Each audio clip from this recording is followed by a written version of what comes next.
Bismillahirrahmanirrahim. Assalamualaikum warahmatullahi wabarakatuh. Salam, Om Swastiastu, Namo Buddhaya, salam kebajikan. Salam sejahtera untuk kita semua. Perkenalkan, nama saya Reski Amalia P. Esos MAP. Saya merupakan salah satu dosen yang ada di Prodi Ilmu Administrasi Negara, Fakultas Ilmu Administrasi Universitas Kopabri, Makassar. Saya bergabung di Universitas Kopabri Makassar sejak tahun 2020. Adapun bidang ilmu yang saya tekuni adalah ilmu administrasi negara. Nah, kali ini saya akan menyampaikan PDD UKT-PT di bidang pengajaran saya di mata kuliah pengantar ilmu administrasi negara. Mata kuliah ini memiliki bobot 3 SKS dan merupakan mata kuliah wajib bagi mahasiswa ilmu administrasi negara pada semester 1. Adapun capaian pembelajaran pada mata kuliah ini, mahasiswa diharapkan mampu yang pertama menerapkan etika akademik, profesionalisme, dan integritas di bidangnya masing-masing. Kemudian yang kedua, menunjukkan pemahaman yang komprehensif tentang teori dan konsep dasar ilmu sosial dalam melaksanakan tugas akademik. Yang ketiga, menunjukkan pengetahuan administrasi publik sebagai bagian dari ilmu sosial. Dan yang terakhir, menunjukkan pemahaman tentang elemen, prinsip, dan fungsi administrasi publik untuk mendukung kegiatan dalam kegiatan publik. Sedangkan CPMK dari mata kuliah ini yaitu yang pertama, mahasiswa mampu memahami konsep administrasi negara serta hubungannya dengan organisasi dan manajemen. Kemudian yang kedua, memahami tentang ruang lingkup administrasi negara serta sejarah dari administrasi negara. Yang ketiga, menguraikan model, dimensi, dan nilai-nilai dari administrasi negara. Selanjutnya, mahasiswa mampu menghubungkan hubungan ilmu administrasi dengan bidang ilmu lainnya serta dimensi-dimensi dalam administrasi publik. Dan yang terakhir dari CPMK mata kuliah ini yaitu memahami sejarah perkembangan manajemen dalam administrasi publik. Adapun sub CPMK dari mata kuliah ini yaitu mahasiswa mampu menjelaskan konsep dasar dari ilmu administrasi publik dan hubungannya dengan manajemen dan organisasi. Kemudian yang kedua, mahasiswa mampu memahami ruang lingkup administrasi publik dan sejarah perkembangan administrasi negara. Selanjutnya, mahasiswa mampu memahami perkembangan paradigma dalam administrasi negara. Yang selanjutnya, mahasiswa mampu menjelaskan berbagai model dalam administrasi negara. Selanjutnya, mahasiswa mampu memahami nilai-nilai dalam administrasi negara. Kemudian, mahasiswa mampu memahami dimensi-dimensi dalam administrasi negara. Yang selanjutnya, mahasiswa mampu menghubungkan hubungan administrasi negara dengan ilmu-ilmu lainnya.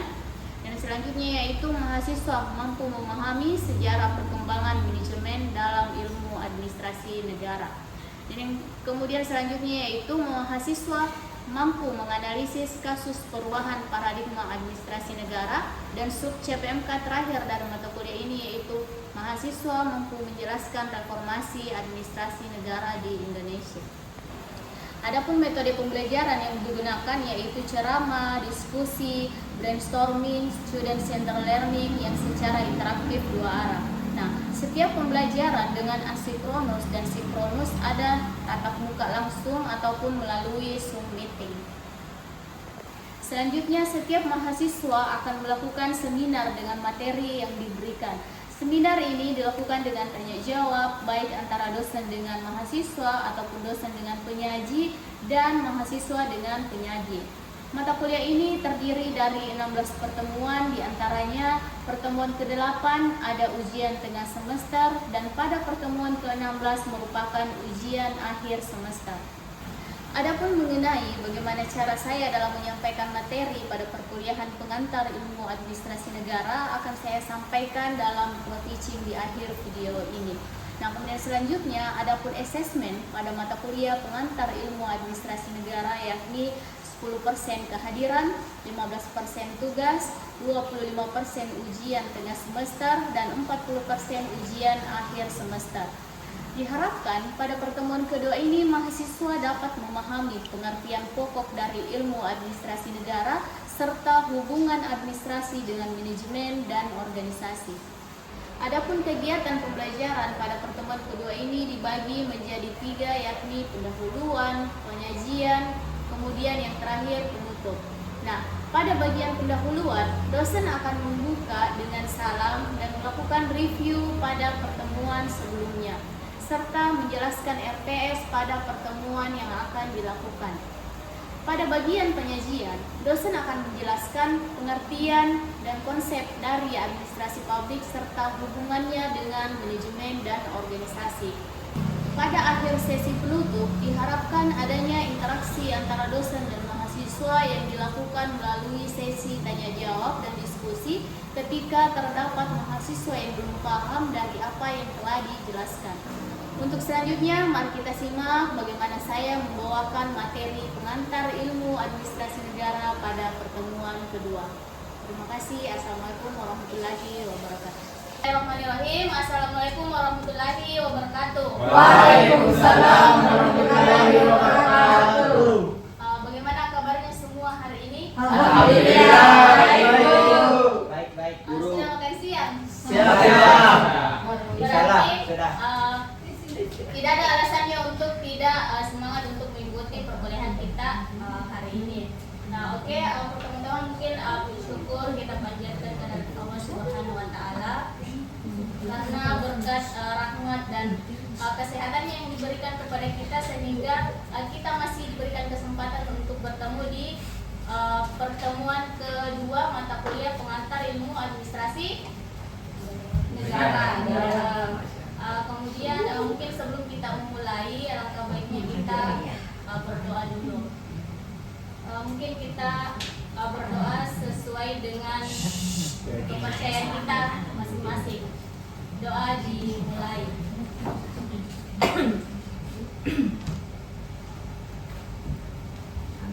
Amin.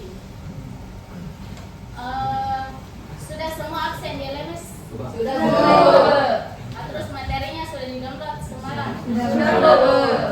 Berarti apa yang saya sampaikan sebentar, teman-teman sudah tahulah inti-inti apa yang mau saya sampaikan sebentar, yaitu mengenai pengantar ilmu administrasi negara. Jadi bisa jadi teman-teman sudah jauh lebih mengetahui daripada saya. Kan tidak menutup kemungkinan seperti itu. Nah, minggu lalu kan saya sudah menjelaskan mengenai RPS dan kontrak perkuliahan. Jadi tidak ada lagi pertanyaan berapa kali pertemuan supaya saya bisa lulus di mata kuliah ini. Itu kan sudah dijelaskan di pertemuan sebelumnya. Kemudian RPS-nya juga apa yang akan kita pelajari mulai dari pertemuan pertama sampai dengan pertemuan ke-16 itu sudah dijelaskan minggu lalu. Nah, baik, kita langsung saja masuk ke materi kita pada siang hari ini, yaitu pengantar ilmu administrasi. Nah, sebelumnya saya bertanya, pernah dengar kata administrasi? Pernah. Ketika kalian mendengar kata administrasi, apa kira-kira yang terlintas dari pikirannya teman-teman? Kayak Administrasi yaitu berkaitan dengan pemerintahan. administrasi berkaitan tentang Pemerintahan. Mungkin ada yang lain? Saya Bu. Administrasi berkaitan dengan surat menyurat. Surat menyurat, ya boleh. Kemudian yang lain, ketika kita mendengar kata administrasi, apa yang terlintas di dalam pikirannya kita? Saya Bu. Iya, silakan. Administrasi mengurus tentang keuangan. Keuangan. Masih ada yang lain? Saya Bu. Administrasi perkantoran. Berkaitan tentang Perkantoran. perkantoran. Oke. Jadi semua apa yang disampaikan oleh teman-temannya itu sudah benar. Akan tetapi ketika kita berbicara mengenai administrasi, itu ada dua arti yang dapat kita definisikan. Yang pertama itu dari segi arti sempitnya. Siapa tadi yang mengatakan bahwa administrasi itu adalah bagian dari perkantoran? Siapa tadi yang bilang itu? Nanda. Oke, Danda tadi menyampaikan bahwa administrasi itu berkaitan tentang perkantoran. Jadi itu bisa diartikan sebagai administrasi secara sempit. Kemudian administrasi yang berkaitan dengan catat mencatat. Jadi itu administrasi definisinya secara sempit. Kemudian yang kita lihat dari administrasi secara luasnya, yang menjawab tadi bahwa administrasi itu adalah yang membahas tentang siapa tadi yang ini yang baju hitam? Administrasi Tentang apa kau? Berkaitan dengan pemerintahan. Berkaitan tentang pemerintahan. Jadi definisi yang seperti itu bisa dikatakan bahwa itu adalah secara Luas. luas, dan itulah yang akan menjadi kajian bidang ilmunya kita sebagai orang atau mahasiswa yang kuliah di prodi ilmu administrasi negara. Oke.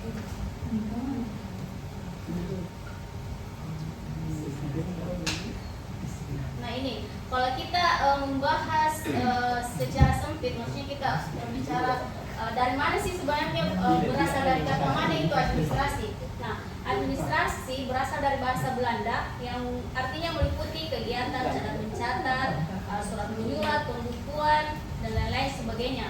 Nah, kemudian ketika kita membahas mengenai tata usaha atau administrasi secara sempit itu diartikan sebagai tata usaha bagian dari administrasi. Jadi saya ibaratkan seperti ini. Ini adalah administrasi publik, bidang ilmunya kita. Nah, kemudian ini adalah tata usaha. Tata usaha. Jadi tata usaha ini bagian dari administrasi secara luas. Ngerti? Jadi kayak tata usaha ini adalah arti secara sempit dan ini arti secara luas.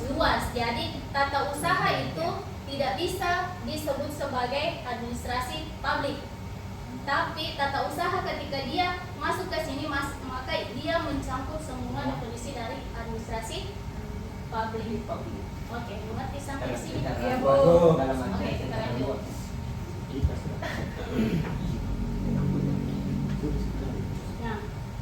Nah, ini administrasi kalau kita bahas dari menurut para ahli. Jadi administrasi itu menurut Dwight itu mengatakan bahwa salah satu proses pada umumnya terdapat pada semua usaha kelompok negara atau swasta, sipil atau militer, atau usaha besar atau kecil. Nah, itu menurutnya Dwight. Kemudian Simon dan kawan-kawan mengatakan bahwa administrasi itu sebagai kegiatan kelompok yang mengadakan kerjasama untuk menyelesaikan tujuan bersama. Jadi teman-teman perhatikan di sini apa sebenarnya yang menjadi persamaan apa yang dikatakan oleh beberapa ahli yang saya tampilkan di atas. Yang selanjutnya, nah kemudian kita simpulkan tadi beberapa definisi dari para ahli yang mengatakan bahwa administrasi didefinisikan sebagai keseluruhan proses kerjasama antara dua orang atau lebih yang didasarkan atas rasionalitas tertentu dalam rangka pencapaian tujuan yang telah ditentukan sebelumnya dengan memanfaatkan sarana dan prasarana tertentu secara berdaya guna dan berhasil guna.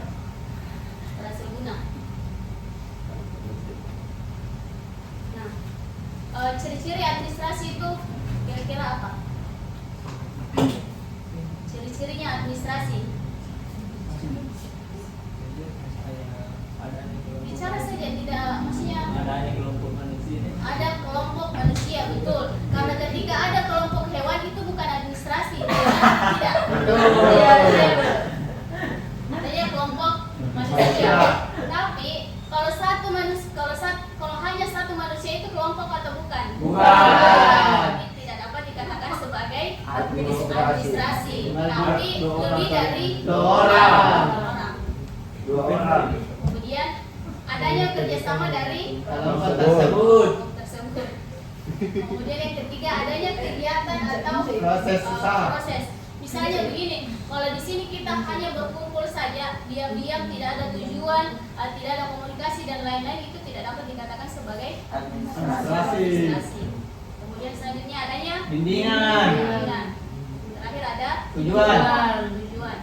Nah, jadi ketika kalian menemukan ciri-ciri seperti ini, maka itu disebut sebagai administrasi. Nah, yang perlu kita garis bawahi adalah pemerintah tidak bisa menunaikan fungsi dan tugas kewajibannya tanpa ada administrasi Negara. negara. Nah, kemudian pertanyaan saya selanjutnya, Iya.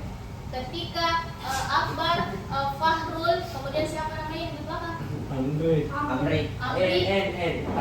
Andri bekerja sama untuk pergi mencuri di rumahnya Siti Nurhalisa. Itu dikatakan sebagai administrasi atau tidak? Administrasi. Karena ada tujuan. Sama-sama juga tujuannya mencuri. Karena sudah Ada tujuan, ada Kelompok. proses, ada kegiatan. Kegiatan, bimbingan sama tujuan, Bu. Oke, jadi kalau misalnya Fahrul bilang, ayo kita menjalankan misi administrasi kita dengan mencuri ke rumahnya Siti Nurhalisa. Gas. Kira-kira, kan tadi saya sudah jelaskan bahwa administrasi, Nur Khalifah, kan saya sudah tadi jelaskan, administrasi itu harus dilandasi dengan rasio rasionalitas. Tidak juga kita mengatakan bahwa Fahrul, Emru, Akbar kerjasama pergi mencuri di rumahnya Nur Halisa. Iya memang benar, dua orang atau lebih. Tujuannya ke rumahnya Nur Halisa, kerjasamanya itu Fahrul menunggu di depan rumah, Akbar masuk ke dalam rumah, kemudian Emru mengatur strategi. Itu dikatakan sebagai administrasi. Tidak, itu bukan administrasi. Karena tidak sama-sama Tidak sama-sama. Tidak sama-sama masuk, Bu. Dalam rumah. Ada yang di luar. Tidak bisa. Mencuri yang berkaitan dengan kriminalitas itu bukan administrasi. Yang perlu ditekankan, administrasi itu cuma hanya ada di pemerintahan dan organisasi. Organisasi itu juga organisasi yang diakui, terstruktur. Nah, belum lagi kita berbicara organisasi, kapan dikatakan itu sebagai organisasi, ketika ada strukturnya, pimpinannya dan lain-lain sebagainya. Cuma untuk lebih ke situ mungkin kita akan pelajari di mata kuliah dasar-dasar organisasi. Tapi lain kali kalau ditanya mencuri itu adalah bagian dari administrasi. Mahasiswa administrasi negara jangan lagi sebut kata-kata seperti itu. Sama administrasi bagian dari mencuri adalah bagian dari administrasi. Jadi apa tanggapannya orang di luar? Jadi kalian kuliah untuk bagaimana mencari strategi administrasi. Oke? Oke, Bu. Pernah dengar yang namanya POAJ, fungsi-fungsi manajemen? kayak Planning, organizing, apalagi implementing, pelaksanaan. Kemudian yang terakhir, evaluasi. Di mana-mana ada perencanaan, pasti terakhir harus dievaluasi. Evaluasi. Nah, ini perbedaan dan kesamaan arti administrasi dan manajemen. Human. Kalau human ini dia tidak membedakan antara administrasi dan manajemen. Kenapa? Karena sama-sama proses.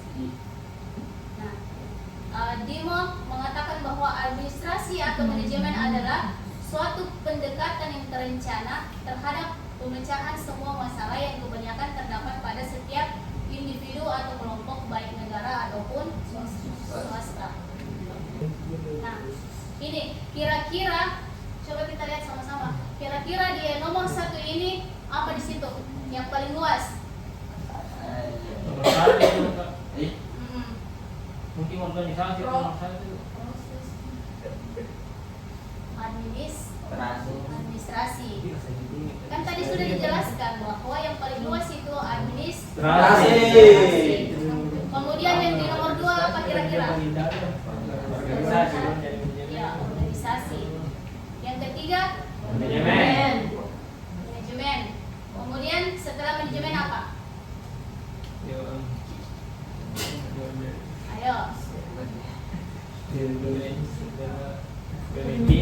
Maksudnya organisasi tidak akan berjalan dengan organisasi tidak akan berjalan dengan baik Di tanpa sini ada kan sudah pemimpin dan kipas ya. kepemimpinan. Toh? Apa inti dari kepemimpinan? Siapa yang menjalankan kepemimpinan itu? Bukan manajer bu. Bukan. Anu. Pengambilan keputusan. Pemimpin. Pemimpin. Siapa yang menjadikan pemimpin atau yang pemimpin? Inti dari kepemimpinan itu adalah pemimpin. Oh iya bu, pemimpin. Pemimpin kan? Iya, Bu. Siapa yang sangat berperan penting dalam pengambilan keputusan dalam suatu organisasi? Pemimpin bu. Pemimpin. Makanya Bos. urutan kelima ini pengambilan keputusan. Keputusan. Kemudian setelah pengambilan keputusan, Hubungan antara manusia. hubungan antar Manusia. manusia. Jadi maksudnya kira-kira apakah pemimpin dalam suatu organisasi publik itu maksudnya dia mengambil keputusan seenak jidatnya saja? Kan tidak. Bagaimana dia berkomunikasi dengan bawahannya? Misalnya kampus, rektor. Rektor itu di bawahnya apa? Deka. Ada Wakil rektor. Aduh. kemudian setelah wakil rektor baru Dekan. dekan, Dekan. kemudian Dekan satu. kaprodi, ya, ya ada juga wakil dekan. Tapi ketika dalam pengambilan keputusan tidak semaunya rektor mengambil keputusan, harus ada demokrasi. Demokrasi apa? Dari rakyat oleh rakyat untuk rakyat. Dari rakyat oleh rakyat. Maksudnya bagaimana? Rakyat untuk rakyat.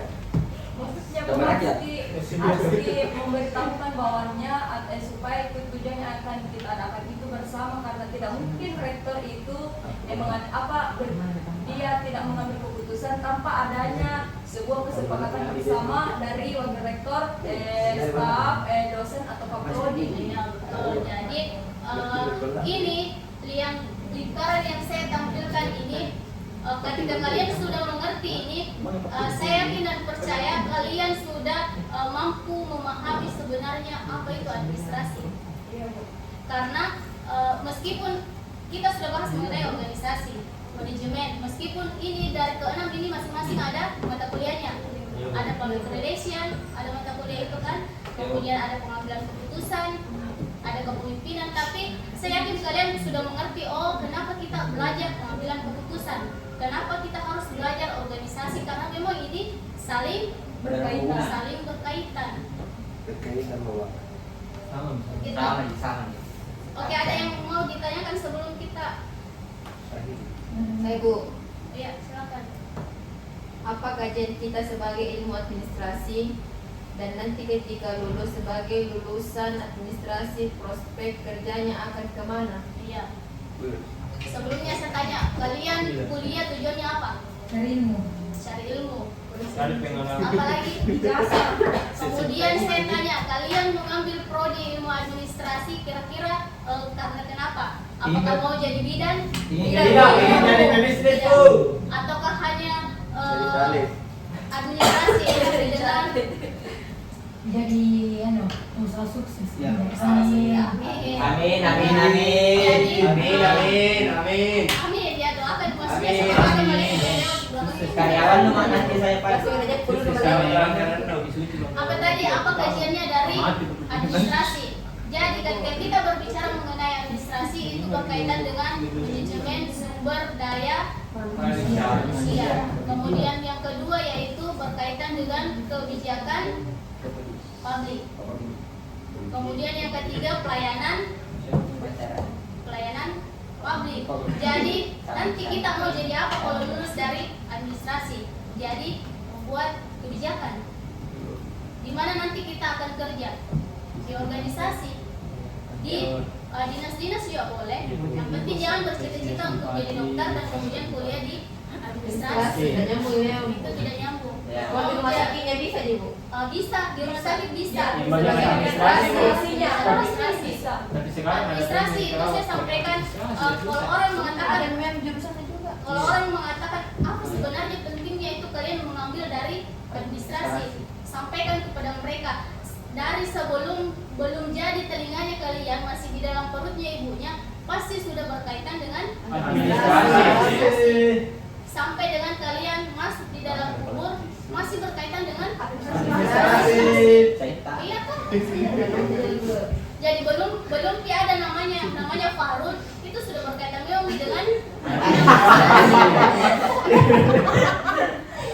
karena pasti pergi ke dokter berurusan dengan rumah sakit. Prosesnya.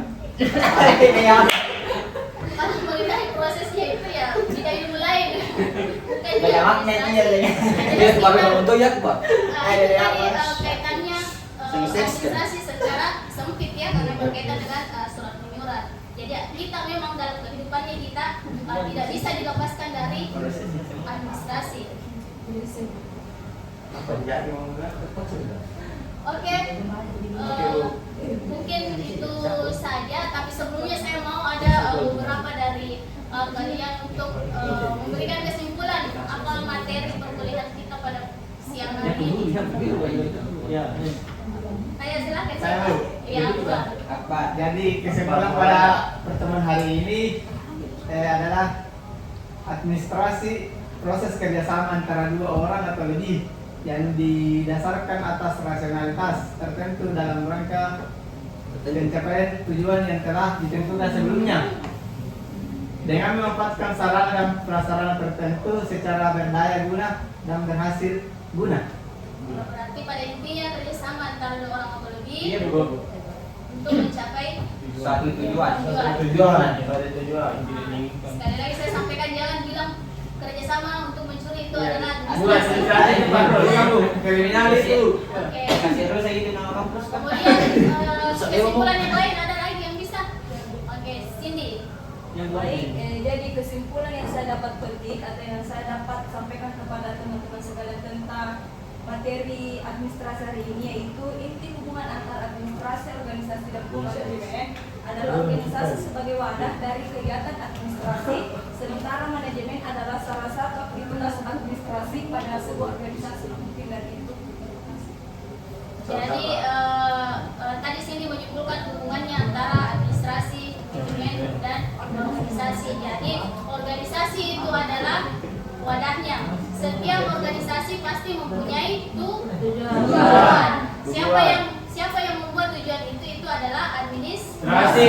Kemudian bagaimana caranya supaya tujuan itu bisa terlaksana dengan baik? Tentu dijalankan manajemen, yaitu melalui planning, organizing, apalagi evaluating, controlling, dan evaluasi. Jadi saya harap teman-teman sudah bisa membedakan dari ketiga hal ini, administrasi, organisasi, dan manajemen. Ada lagi? Oke. Kalau sudah tidak ada, mungkin itu saja pertemuan kita pada pada siang hari ini. Dan untuk pertemuan berikutnya mungkin kita akan membahas mengenai sejarah perkembangan ilmu administrasi. Jadi nanti kita akan membahas mengenai bagaimana sejarahnya ilmu administrasi, kemudian selanjutnya apa ruang lingkup dari administrasi itu sendiri. Jadi mungkin itu dari saya. Sebelum saya tutup mungkin saya sampaikan terima kasih kepada teman-teman untuk meluangkan waktunya pada siang hari ini dan saya yakin dan percaya bahwa apa yang kita lakukan pada pagi hari ini merupakan salah satu langkah kecil kita untuk meraih apa yang kita cita-citakan di masa yang akan datang. Amin. Ya, mungkin itu dari saya. Kurang dan lebihnya mohon dimaafkan. Assalamualaikum warahmatullahi wabarakatuh. Waalaikumsalam.